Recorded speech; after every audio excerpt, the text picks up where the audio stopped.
prescription. And I go from group to group to group. What's your biggest problem? Heroin, heroin, heroin. A little over 1,800,000 people. The drug wholesalers shipped 200 million pain pills to my state of West Virginia. All right, more than 33,000 Americans died from heroin and prescription drug overdoses last year, according to the CDC. One of the hardest hit states is West Virginia. An investigation this week by the Charleston Gazette-Mail followed the link between big money pharmaceuticals, pain clinics, and so-called pill mills. So we're joined by Eric Ayer. He uncovered the story. He joins us now from Charleston, West Virginia. Thank you so much for joining us, sir. I want to bring our viewers up to date. We have some new information. Just yesterday, there was a $44 million settlement nationwide that was brought in by the DOJ with one of the biggest prescription distributors. I want to read in defense so they can get their part in. A statement they released, it reads in part, "To combat the scourge of opioid abuse successfully, this must be a collaborative effort that includes all parties." The statement went on to talk about regulators, also manufacturers and those who produce medications, along with doctors and pharmacies. I want to get your reaction to the news of the day when we hear of this settlement, and also moving forward, the new lawsuit that was also brought. Well, that stemmed from a investigation in 2012, and they just reached a settlement. The interesting thing is that same company, Cardinal Health, a couple years earlier had also been sanctioned by the DA.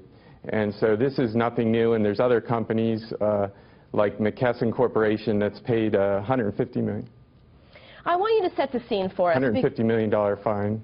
Because we look at some of the numbers here, and I can put up a full screen, when you look at the prescriptions that are going, and this is just to West Virginia. From between 2007 and 2012, oxycodone dosages up to 224 million, hydrocodone 555 million. We're seeing more than 1,700 fatalities related to overdose. So can you set the scene in your investigation on just how much medication is going to a small state, relatively speaking, as far as population is concerned? It amounts to about 430 tablets of those two opioids that you just described for every man, woman, and child in West Virginia. And what was most interesting is that a lot of these shipments were going to the small pharmacies, the mom and pop, the independent, locally owned pharmacies. They weren't necessarily going to the Rite Aids and the Walgreens and the Walmarts. You had one case where we had a pharmacy in a town of 400 people that received 9 million doses of hydrocodone alone, 9 million doses in a town of 400 people. And that was just over 2 years. Okay, so for our viewers at home, when you say that there's 9 million going to this small area, this population, who is ultimately responsible? Because not only are we seeing a lot of hands-involved drug companies, we're seeing lawmakers, we're seeing the actual pharmacies themselves, but also the doctors prescribing that. There's a lot of people who are seeing these statistics. Why is nothing getting done? Well, you have a situation where you have rogue doctors that are prescribing. You've got pill mill pharmacies that are dispensing the medications.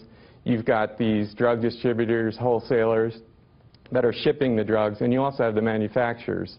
So you have all of them working together. It seems that none of them want to take responsibility, however.